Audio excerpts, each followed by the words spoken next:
오늘 실패로 끝나지 않는다는 주제의 말씀을 함께 나누겠습니다. 오늘 본문에 나오는 그 바울의 고백을 보면 바울이 정말 힘든 삶을 살았구나 이런 걸 우리가 확인할 수가 있습니다. 23절을 보시면 그들이 그리스도의 일꾼이냐 정신없는 말을 하거니와 나는 더욱 그러하도다. 내가 수고를 넘치도록 하고 옥에 갇히기도 더 많이 하고 매도 수없이 맞고 여러 번 죽을 뻔했다. 이렇게 이제 자기를 쭉 처음부터 소개하는데 바울은 정말 죽을 뻔한 위기를 여러 번 넘겼습니다. 이거는 절대로 과장이 아니고 우리도 사도행전을 통해서 이미 확인했던 실제적인 사건들입니다. 바울은 감옥에 여러 번 갇혔고 특별히 아주 오랫동안 갇혀 있었고 뿐만 아니라 매도 수도 없이 맞았고 여러 번 죽을 뻔했다고 고백을 합니다. 어떤 고통을 겪었는지에 대해서 24절을 보면 이렇게 소개하죠. 유대인들에게서 40에서 하나 감한매를 5번 맞았다. 이렇게 돼 있고 전에도 한번 말씀을 드렸는데요. 신명기에는 40대까지 때릴 수 있게 돼 있거든요. 근데 사람들이 율법을 어기지 않기 위해서 자기가 때리다 보면 몇 대 때렸는지 모르니까 그냥 39대로 정해버렸어요. 그래서 40대를 넘기지 않으려고, 율법을 어기지 않으려고, 그래서 40에 하나 감한매라는 거를 유대인들이 이제 정해서 때렸고, 25절을 보면 3번 태장으로 맞았다 이렇게 되어 있는데 채찍 끝에 납을 달아서 때리는 게 우리가 뭐 패션 오브 크라이스트 같은 영화를 보면 잘 나오는데 납을 끝에 채찍 끝에 이렇게 달아서 때리죠.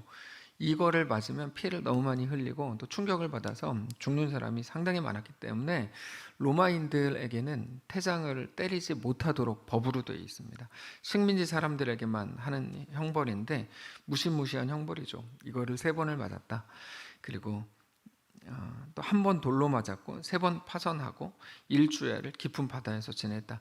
이런 것들도 우리가 사도행전을 통해서 이미 본 내용입니다. 뭐 뱀에 물리기도 했고 강물의 위험, 강도의 위험, 유대인들과 이방인들의 위협과 온갖 것들의 위험을 당했고 늘 수고하고 애쓰고 잠을 못 자고 먹지 못하고 물조차 마실 수 없는 그런 상황에 굶고 춥고 헐벗는 온갖 어려움을 다 당했다. 이렇게 되어 있습니다. 26절이죠. 여러 번 여행하면서 강의 위험과 강도의 위험과 동족의 위험과 이방인의 위험과 시내의 위험과 광야의 위험과 바다의 위험과 거짓 형제 중의 위험을 당하고 또 수고하고 애쓰고 여러 번 자지 못하고 줄이고 목마르고 여러 번 굶고 춥고 헐벗었다. 이게 바울이 복음을 전했기 때문에 이런 일을 겪어야만 했던 거죠. 정말 힘들었을 것 같아요.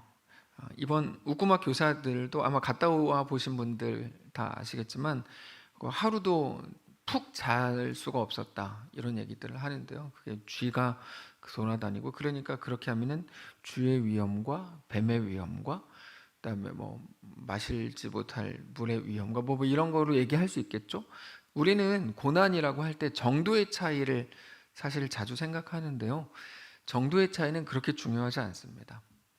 왜냐하면 고난이라는 자체가 우리를 상당히 힘들게 하기 때문입니다. 바울이 뭐라고 얘기하죠? 내가 그 일을 당할 때 너무 힘들었다 이렇게 분명히 말하긴 하는데 오늘 본문을 잘 보면 이게 바울의 강력한 자랑이다 라고 이제 우리가 생각할 수 있고 바울도 실제로 자랑이라는 말을 앞뒤에 자주 씁니다. 바울이 우리에게 그 말을 하고 있는 거죠. 내가 이렇게 힘들었다. 근데 그게 나에게 자랑이다. 이런 말을 들으면 우리는 바울이 상당히 위대해 보입니다. 바울은 고생을 많이 했고 그 헌신이 바울을 더 위대하게 만드는 게 분명합니다. 근데 우리가 잘 생각해야 되는 게 하나 있는데요. 하나님께서 우리에게 이런 바울의 모습을 보여주시는 이유는 뭘까 하는 거죠. 왜 너는 그것밖에 못하냐? 너도 좀 잘해봐라. 이런 말씀으로 우리가 자주 듣거든요. 성경의 말씀을 우리가 볼 때 우리가 자꾸 성경의 말씀을 교훈적으로 받을 때가 있습니다. 근데 교훈은 무시무시한 겁니다. 교훈은 아주 무서운 거예요. 특별히 성경을 교훈적으로 우리가 접근하려고 한다 그러면 이거는 굉장히 무섭게 성경을 보는 겁니다. 하나님의 말씀은 교훈적일 수 있지만 사실 교훈으로서 받아들이지 말아야 합니다. 이게 어떤 말이냐면 율법은 교훈적이거든요. 근데 하나님의 말씀은 그것과 다릅니다.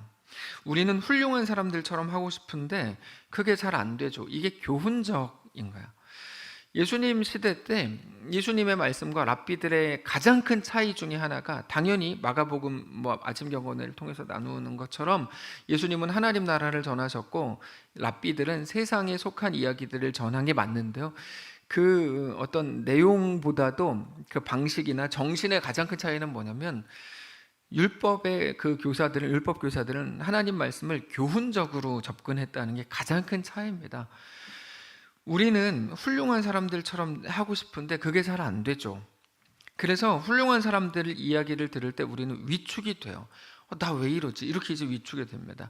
사실 우리에게도 고난이 있고 고통이 있는데 고통이 없는 사람들이 어디 있어요? 근데 바울도 오늘 본문을 보면 고통이 있잖아요. 근데 바울이 당하는 고통과 우리가 당하는 고통의 차이가 조금 있죠. 그게 이제 우리를 굉장히 힘들게 하는 거야. 바울은 오직 복음 때문에 고난을 당했지만 우리는 어떻습니까? 우리의 못남 때문에 어려운 일을 겪을 때가 더 많죠. 이게 솔직히 그렇습니다. 솔직히. 근데 그런 생각을 하기 시작하면 바울의 위대함이라고 하는 게 불편해져요. 바울은 바울 잘났다 이렇게 생각이 되는 거죠. 우리는 안 잘났거든요. 그러니까 그래서 나는 안 되는 거였구나 이런 생각이 드는 거죠. 바울 멋있죠. 바울 이렇게까지 한다는데 여러 번 죽을 뻔하고 또 매도 맞고 했다는데 복음 때문에 우리는 오늘 고난 당하는 게 내 어제의 못남 때문에 오늘 우리가 고난 당하는 거잖아요. 힘들죠. 이게 성경을 교훈적으로 보기 때문입니다. 근데 성경은 사실 교훈적으로 보게 하기 위해서 우리에게 주신 말씀이 아닙니다. 성경은 교훈책이 아니에요. 도덕책도 아니고. 시선을 조금만 돌려서 이렇게 생각을 해봅시다. 사실 오늘 본문에는 바울의 고통과 고난이 나오는데요. 성경에는 고난 속에 있었던 사람이 바울뿐 아닙니다. 훨씬 더 많이 나옵니다. 욥의 고난도 있고 욥도 별로 잘못을 안 한 것 같은데 고난을 당했으니까 욥도 뺍시다. 삼손의 고난도 나오죠. 삼손의 고난. 삼손이 우리 앞에 딱 있으면 우리는 좀 자신감이 생기죠. 삼손은 못났거든요. 네, 삼손은 못났으니까 이 사람 정도면 우리랑 좀 어떻게 비빌 수 있겠다. 다윗의 고난도 있는데 다윗도 나중에 보니까 훌륭한 사람처럼 보이지 사실 다윗도 그렇게 훌륭한 사람은 아니었어요. 다윗도 이렇게 인생을 살았던 거를 보면 우리가 그래도 다윗은 성범죄자의 살인자잖아요. 그럼 우리가 그것보다는 좀 낫지 않나 이런 생각이 조금 들기도 하고 야곱의 고난도 나와요. 야곱과 우리가 비교해 보면 우리가 야곱보다는 낫죠 사실. 야곱보다 못하게 느낄 수도 있는데 야곱에 대해서 알면 알수록 내가 야곱보다는 낫지 않나 이런 생각이 조금 들어요. 그 사람들은 하나같이 고난을 겪었고 그러나 모두가 같은 이유로 고난을 겪은 건 아닙니다. 근데 재밌는 건 뭐냐면 그들의 마지막을 보면요 사실 똑같이 끝나요. 그들의 마지막은 똑같다고요. 이게 이제 우리에게 한 방 먹이시는 하나님의 말씀이에요. 뭐냐면 우리는 나는 바울과 달라. 바울이 당한 고통은 이런 복음 때문에 당한 고통이었는데 내가 당하는 고통은 내 못남 때문에 당한 고통이잖아요. 그러니까 바울은 높고 우리는 낮은 것처럼 보이는데요. 우리와 같이 낮은 것처럼 보이는 이유로 고통을 당한 사람들이 성경에 여러 나오고 그러나 그 사람들의 끝 높은 수준이라고 생각되는 바울과 낮은 수준이라고 생각하는 그 야곱 같은 인간들 이런 사람들의 마지막에 대한 하나님의 평가가 같다는 거에 대해서 우리는 깜짝 놀라게 되는 거죠. 여러분 우리가 성경을 교훈적으로 율법적으로 잘못 풀어가지고 자꾸 바울은 위대하다 나는 초라하다 이렇게 가면 그거는 하나님의 말씀을 완전히 잘못 푸는 거예요. 완전히 성경은 그 얘기를 하시는 게 아니거든요. 근데 매일 갔다가 다윗의 훌륭한 점 전에 자주 했죠. 수요예배 때. 그다음에 또 누구의 훌륭한 점 이런 거 자꾸만 나열하면 성경을 하나님의 말씀으로 원래 제대로 풀지 못하는 거라고요. 자, 바울처럼 복음을 위해 고난 당한 사람도 있는데 예수님의 비유에는 결정적으로 누가 나오죠? 둘째 아들이 나오죠. 둘째 아들은 나오잖아요. 둘째 아들은 아버지의 재산을 일부 건네받아서 허랑방탕하게 마음껏 놀다가 가난해졌습니다. 둘째 아들도 고난을 당해요. 그래서 먹을 것이 없이 죽을 처지가 됩니다. 그게 고난이죠. 가치 없는 고통이라고 말할지도 몰라요. 지가 잘못했다가 지가 당하는 고난 이렇게 생각했겠죠. 둘째 아들 같은 사람한테는 자기라고도 하지 않고 뭐 지라고 하잖아요. 이게 세상의 법칙입니다. 네가 잘못했으니까 네가 책임지고 죽어라. 그게 세상입니다. 근데 세상에는 분명히 가치가 있는 고통과 가치가 없는 고통이 존재하는데요. 예수님은 성도에게 다른 말씀을 하세요. 다른 말씀. 둘째 아들은 자기 잘못으로 고통 속에 들어간 게 맞거든요. 근데 예수님은 뭐라고 하십니까? 그 아이가 배가 고파졌을 때 비로소 아버지의 집을 생각했다. 이렇게 말해요. 그거는 아이가 좋은 교육을 받고 편안하게 잘 먹고 사는 환경이었을 때는 혼자 깨닫지 못했던 겁니다. 그 생각을 고통 속에 하더라는 거죠. 이게 무슨 말이냐면 자기가 잘못해서 만들어진 고통에 하나님이 가치를 넣어주시는 거예요. 아주 중요한 겁니다. 이게 아주 중요한 거예요. 그러니까 그 고통은 자기가 잘못해서 만들어낸 고통으로 분명히 그때까지는 가치가 없는 고통이었는데 놀랍게도 하나님의 손 안에서 그게 비로소 가치가 생기더라는 거죠. 고통을 당하지 않았을 때와도 비교할 수 없는 가치를 하나님이 만들어주신 겁니다. 고통을 당하지 않았을 때, 자기가 잘못하지 않았을 때가 언제입니까? 첫째 아들이죠. 근데 걔는 끝까지 그 아이는 끝까지 모르잖아요. 근데 자기 잘못 때문에 당한 고통으로 인해 하나님이 가치를 넣어주시는데 그게 비로소 아버지의 집을 생각하게 된 거고 아버지께 돌아오게 된 거고 나를 품꾼 중에 하나로 써주십시오. 나는 아버지의 아들이라 일컬음을 감당할 수 없습니다. 이렇게 말하게 되는 그 자리인 거죠. 그거를 보고 우리는 뭐라고 부르냐면 은혜라고 불러요. 콩 심은 데 콩 나야 되고 팥 심은 데 팥이 나야 되는데요. 돌을 심었는데 거기 보석이 난 거예요. 그러니까 어떤 사람들이 묻죠. 그럼 난 집 나가도 되겠네요? 이렇게 묻죠. 맞아요. 집 나가셔도 돼요. 이게 성경이에요. 근데 그동안 많은 사람들이 두려웠어. 집 나갔다가 뭐 어떻게 될까 봐. 뭐 애들 청년부 뭐 가끔 이렇게 대화하다 보면 이렇게 막 따지듯이 불어요. 뭐 나도 뭐 술 먹고 담배 피워도 되겠네요? 그럼 맞아요. 그렇게 해보세요. 제가 이 뒤에다가 협박을 넣지 않을 거야. 너 해봐. 뭐 이렇게 뭐 협박을 넣지 않고. 근데 맞습니다. 우리에게는 그 용기가 없는 거죠. 그 용기가 없는 거죠. 성경을 100번을 봐도 그 용기는 없는 거야. 성경을 매일 교훈적으로 100번 봤거든요. 그러니까 하나님이 우리에게 진짜 하고 싶으신 말에 대해서 못 듣는 거죠. 그래서 실제 둘째 아들처럼 사는 분들 여기 여럿 계십니다.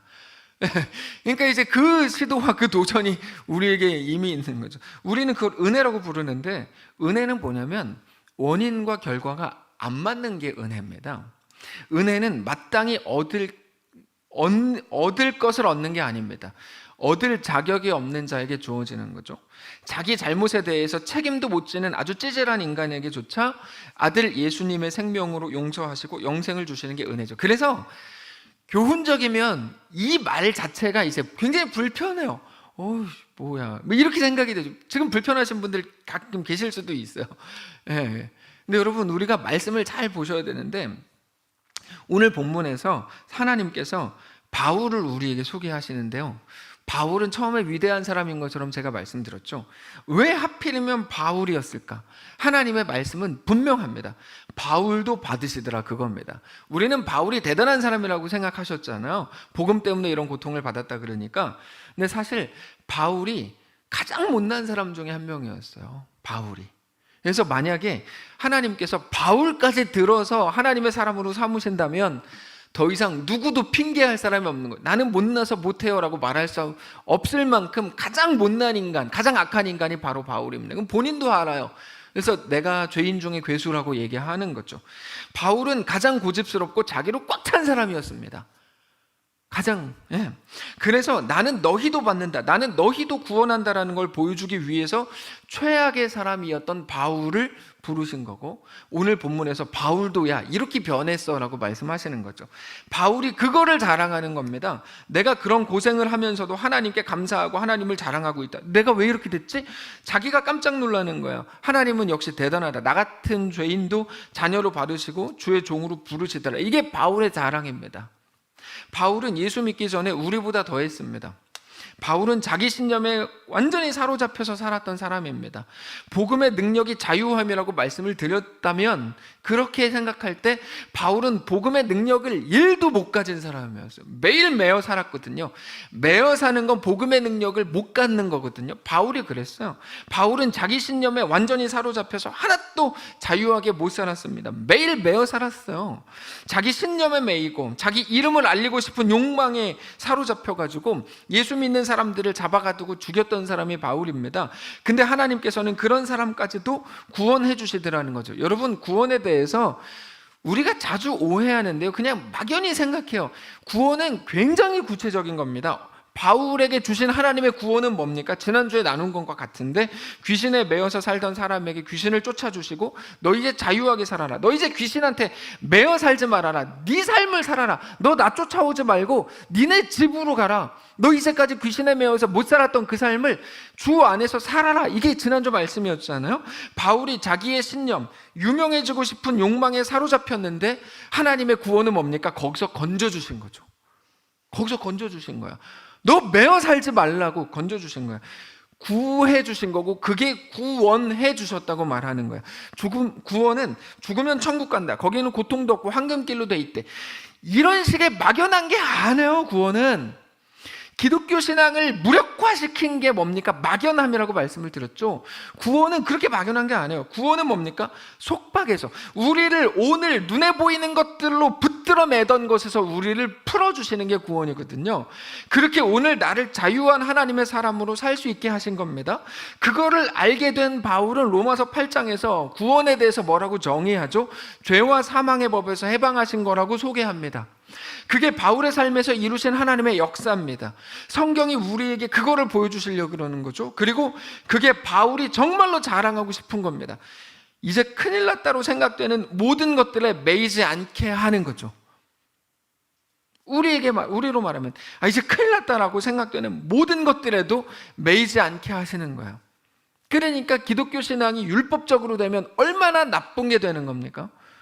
네, 그러면 안 되는 거죠. 단지 내가 주를 위해 이렇게 고생했다, 이게 자랑이 아니라 하나님은 이런 분이다, 나도 받으시더라, 너도 다르지 않다, 이게 오늘 본문의 핵심인 거예요.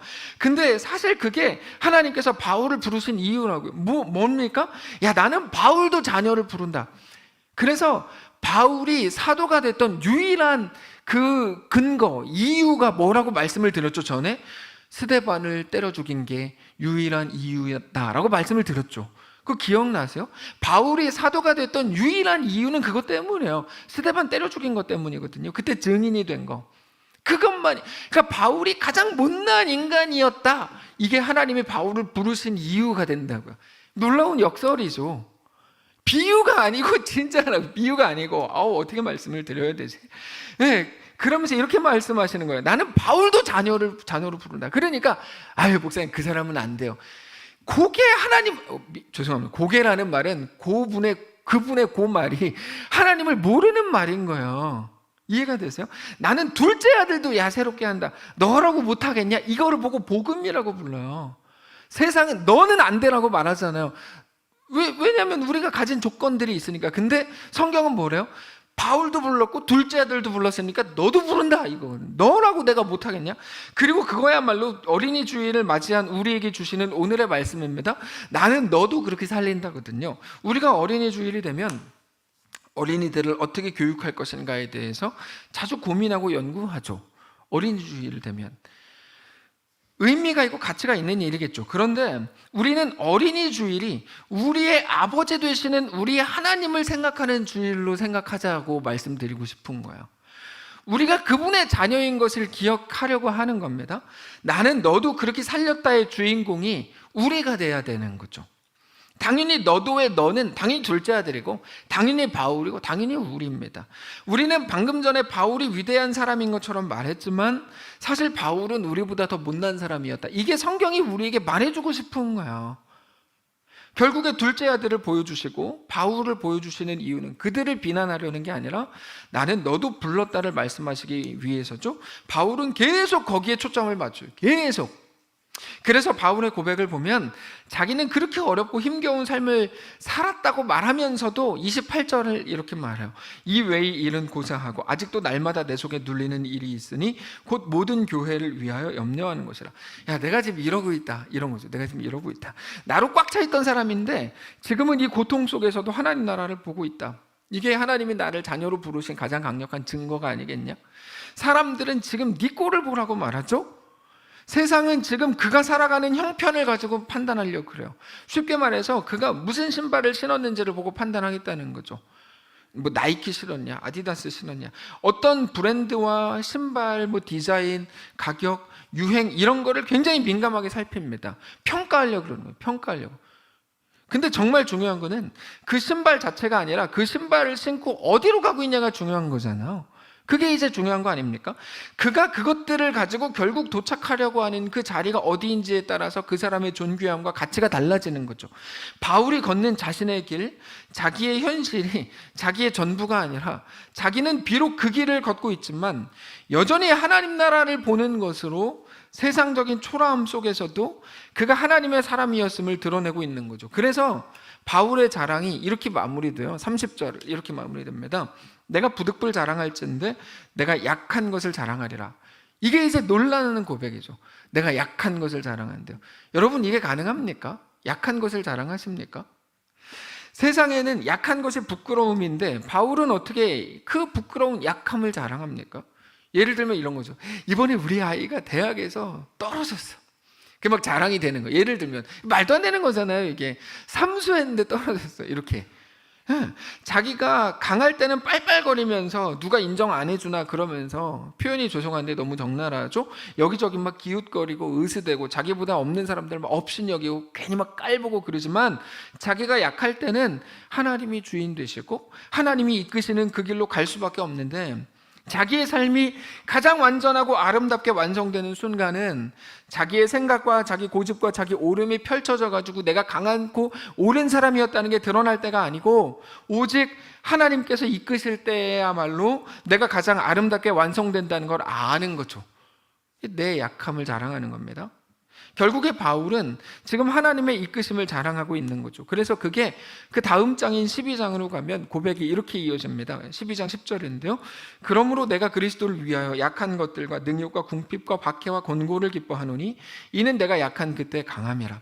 내가 약한 그때 강함이라 라는 고백은 너무나 분명한 하나님에 대한 믿음으로써 할 수 있는 고백인 거죠. 오늘 어린이 주일인데 우리가 막 모든 어린이들의 어른이 돼가지고 하나라도 더 훈계하고 가르쳐야 될 대상이 아니고, 내가 어린이, 내가 하나님의 은혜가 아니면 살 수 없는 연약한 자라는 것을 기억하는 날이 되어야 할 것입니다. 바울은 자기 신념과 자기 정의에 사로잡혀 살던 사람입니다. 고작 자기의 지식과 자기 경험이 전부였습니다. 바울은. 그러면서도 자기가 대단한 줄 아는 너무나 초라한 사람이었죠. 그게 가장 초라함이거든요. 가진 게 없는데 나는 가졌다고 생각하는 게 가장 초라함인데요. 근데 하나님은 그런 바울도 복음으로 자유하게 하셨죠. 그래서 바울이 복음을 만난 후에 구원에 대해서 정의 내리는 게 로마서 8장이라고 아까 잠깐 말씀을 드렸는데 이렇게 되어 있어요. 구원에 대한 정의입니다. 로마서 8장 1절 2절에 그러므로 이제 그리스도 예수 안에 있는 자에게는 결코 정죄함이 없나니, 저게 바울이 말하는 구원이에요. 2절 이는 그리스도 예수 안에 있는 생명의 성령의 법이 죄와 사망의 법에서 너를 해방하였습니다. 무슨 말이냐면 이제까지는 모든 게 너희를 죽이려고 달려들었는데 이제는 연약함, 실수는 물론이고 무너짐과 실패까지도 예수 안에 있는 우리를 절대로 무너뜨릴 수 없고 죽일 수 없다는 것을 알아라 이거죠. 그 믿음으로 살아라. 그래서 오늘 말씀의 제목이 실패로 끝나지 않는다입니다. 실패로 안 끝납니다. 실패로 안 끝나죠. 그런데 자주 보면 저게 진짜 실패로 끝난다고 믿어서 행하는 사람들을 자주 보는데요. 그게 가장 큰 아쉬움이죠. 저렇게 안 해도 되는데 이거죠. 우리 하나님은 그것보다 크신데, 우리 주 예수님이 십자가에서 우리 모든 죄를 지고 담당하셨습니다. 대신 고난을 당하셨고 대신 죽으셨죠. 그래서 우리가 당하는 고난은 이제 더 이상 죄의 값이 아니라고 말씀드렸죠. 이게 아주 중요하게 잘 생각하셔야 돼요. 우리는 죄의 삭시 사망이라는 걸 알고 있잖아요. 죄의 핵심은 뭐냐면 그를 사망으로 이끌어가는 거거든요. 근데 여러분, 우리는 죄 때문에 죽습니까? 우리는 죄 때문에 안 죽어요. 그게 예수 믿는 자들에게 허락하신 하나님의 놀라운 은혜예요. 죄의 값이 우리에게는 해당이 없다고요. 하나님의 심판으로서, 그러므로 우리가 당하는 고난이 하나님의 심판으로서 당하는 고난이 아닙니다. 하나님이 함께 하실 때 우리 고난은 무엇이 됩니까? 영광과 소망을 위한 고난일 뿐인 거죠. 그게 성경의 말이에요. 그것들은 우리를 죽이거나 망하게 하지 못합니다. 죄의 삭은 우리와 관계가 없어졌거든요. 그게 예수 안에서 가지게 된 새로운 운명, 우리가 가진 부활신앙이라는 거예요. 늘 말씀을 드리지만 부활신앙은 한 번의 기회가 더 주어진 게 아닙니다. 한 번의 기회, 또 하나의 한 번의 기회가 아니에요. 단지 한 번 용서받고 한 번 죄를 씻고 한 번 더 그렇게 리셋해 주는 게 부활이 아니에요. 그거는 시간 연장이지 사실 의미도 없어요. 우리는 다시 살아났다가 또 죄 짓고 또 죽을 건데요. 우리는 죄 짓기로 결정된 사람들이잖아요. 우리의 죄성 때문에. 그러나 하나님이 예수 안에서 우리에게 주신 거는 영원한 생명, 영원한 보장이라는 거죠. 그래서 운명이라는 말을 쓰지 않습니까? 우리 교회에서 운명이 바뀐 겁니다. 그게 우리에게 대한 하나님의 선물이고, 우리가 우리 자녀들을 사랑한다면 우리 자신에게는 물론이고 우리 자녀들에게 대해서도 사랑의 마음으로 전해주어야 되는 메시지가 바로 그거죠. 바로 그거. 앞에서 설명드린 거. 아마 50%는 앞에 설명한 게 뭐였지? 이렇게 생각을 하시죠. 그래서 제가 다시 설명을 드릴게요. 자, 신앙의 가장 중요한 순간은 언제냐면요, 아파하고 울고 외로워하고 고통스러워할 때입니다. 신앙의 힘은 그때 발휘됩니다.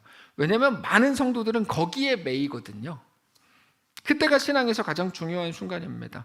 하나님은 우리에게 그때 내가 너와 함께 한다고 말씀을 하시는 거죠. 그래서 저는 성경에서 가장 놀라운 메시지는 그 한마디라고 생각해요. 내가 너와 함께 한다, 이거죠.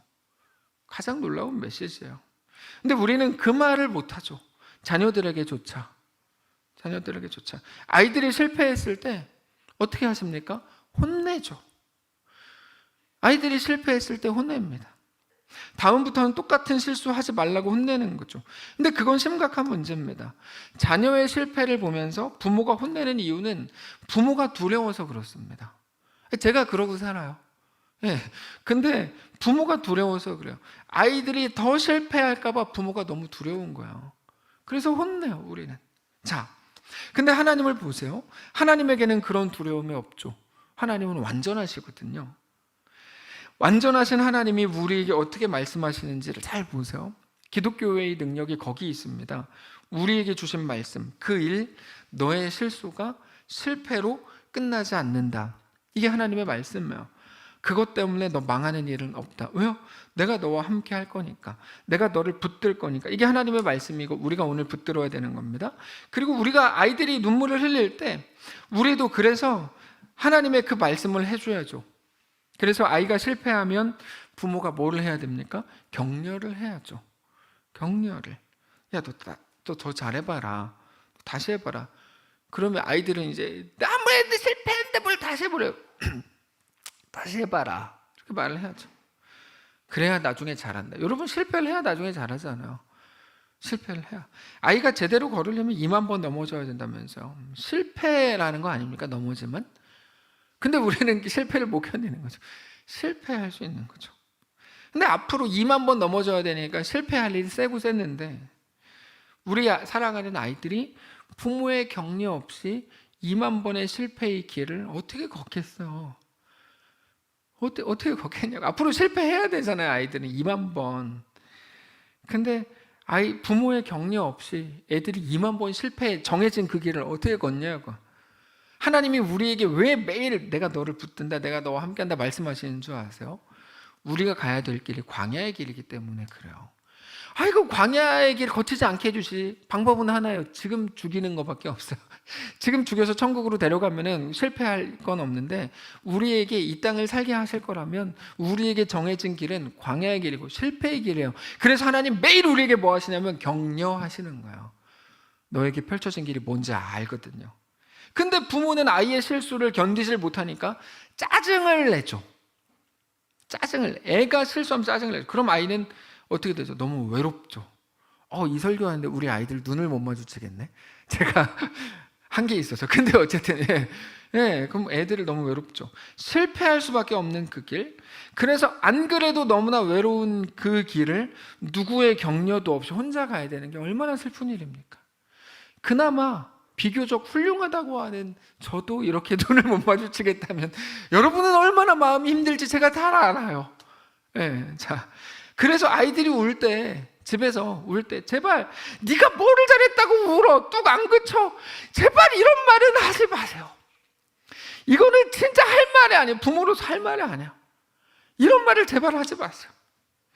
우리가 더 잘하고 싶은데 실패했을 때 하나님이 우리에게 그렇게 하시지 않아요.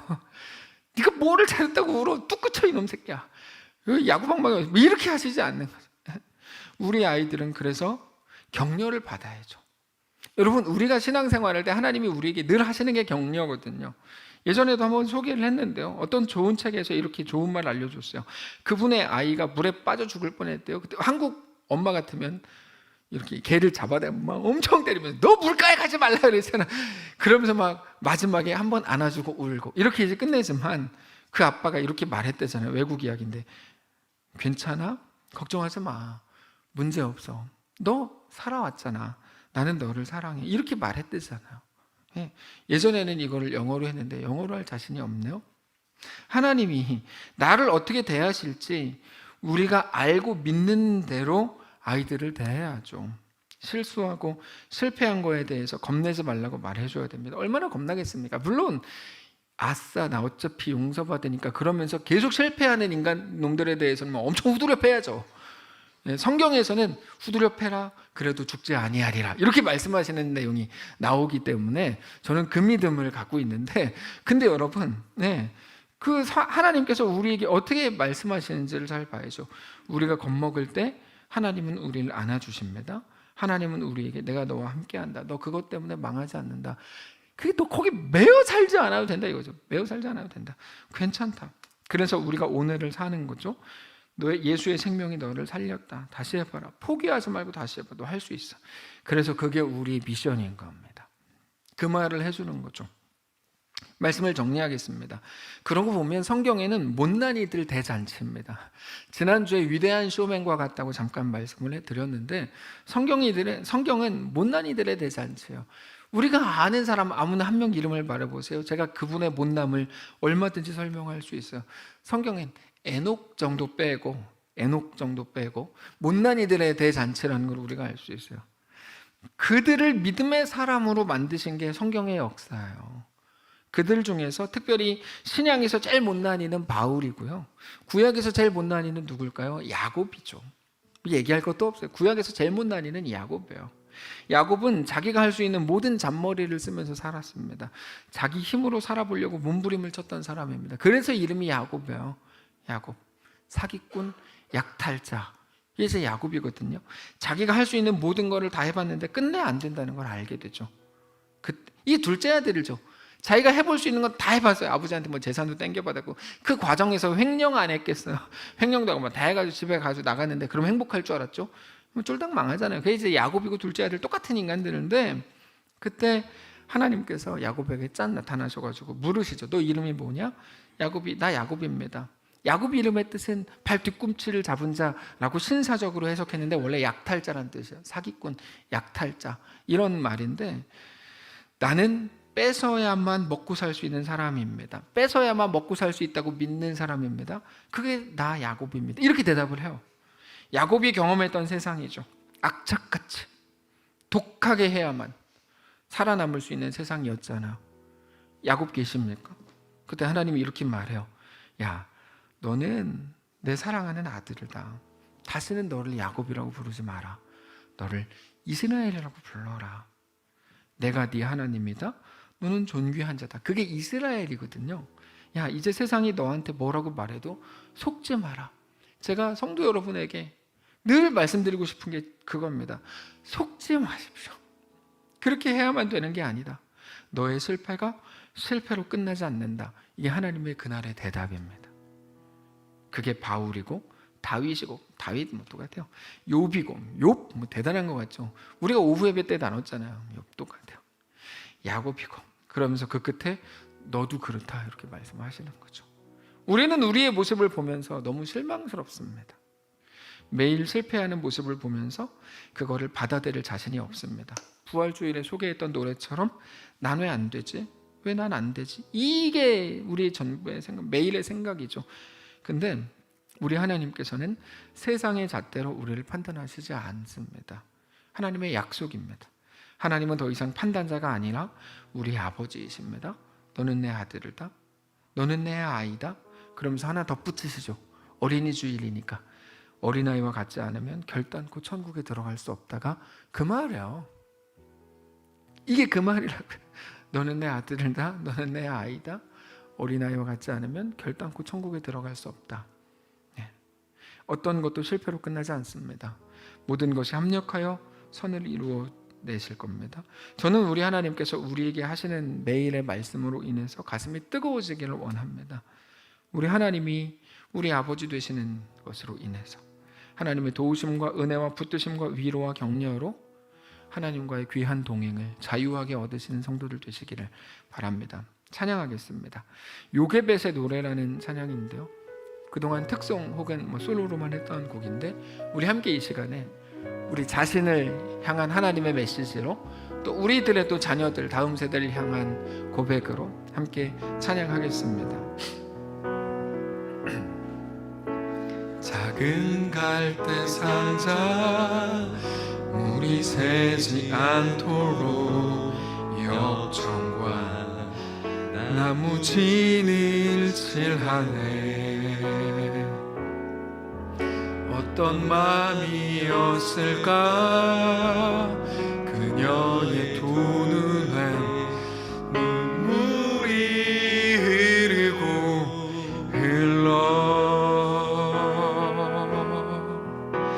동그란 눈으로 엄마를 보고 있는 아이와 입을 맞추고 상자를 덮고 강가에 띄우며 간절히 기도했겠지.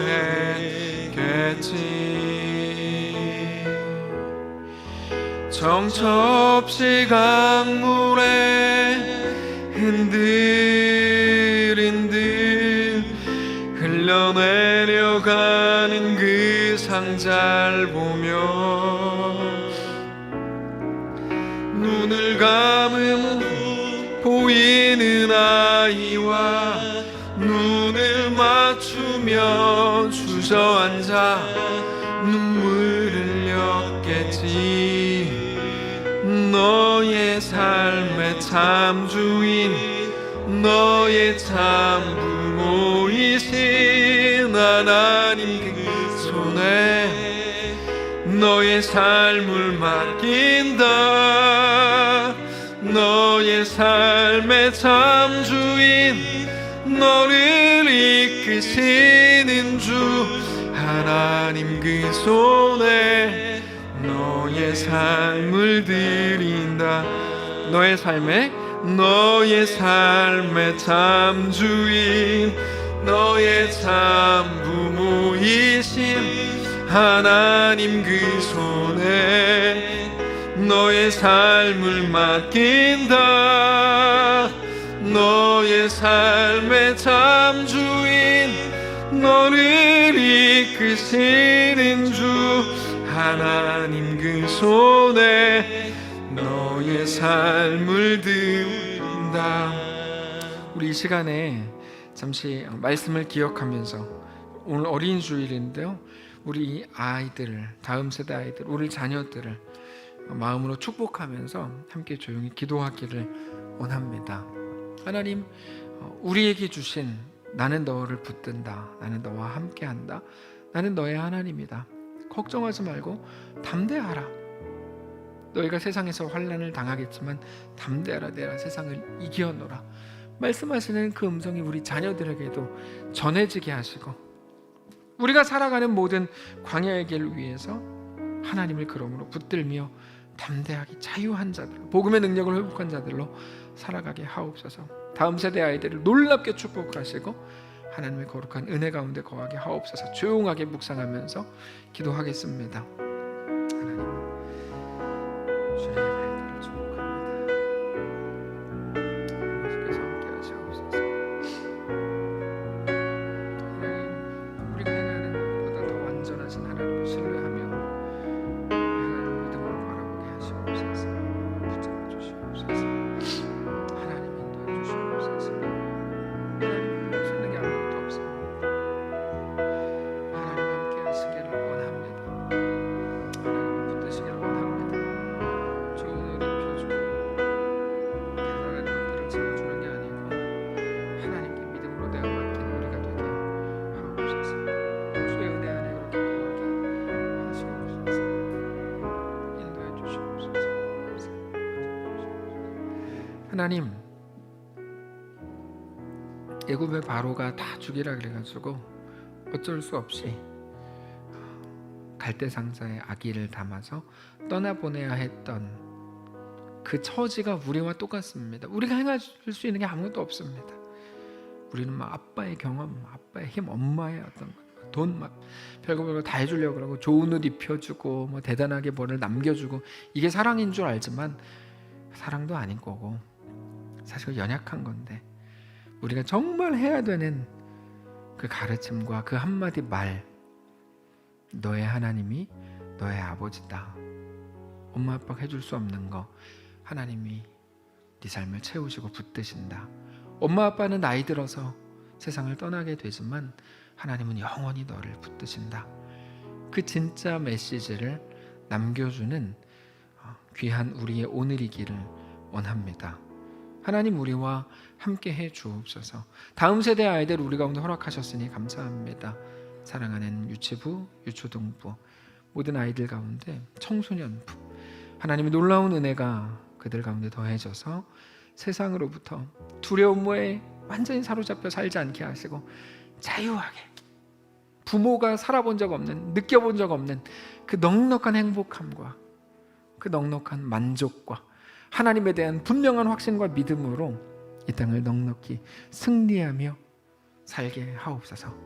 우리 교회에서 배우고 자라는 모든 아이들에게 엄청난 그 은혜를 주시고, 부모는 두려움으로 아이들을 잡는 것밖에 할 수 없지만 하나님은 외양간에서 나온 송아지처럼 뛰어놀게 하시고 놀랍게 그 아이들의 삶을 행복하게 살아갈 수 있도록 인도해 주시옵소서. 믿음을 주옵소서. 그렇게 우리와 함께 하시길 소원하며 살아계신 예수님의 이름으로 기도합니다. 아멘. 이제는 우리 구주 예수 그리스도의 은혜와 하나님 아버지의 다함없는 사랑과 성령의 교통인도 역사비로 함께 하심의 은사가 이 시간 주를 바라보며 예수 안에 허락된 그 길을 주님과 함께 믿음으로 행복하게 걷기를 소원하는 사랑하는 모든 성도들 머리머리 위에, 그들의 가정 위에, 특별히 유치부, 유초등부, 청소년부 위에, 사랑하는 이 교회 위에 이제로부터 영원까지 함께 계실지어다. 아멘.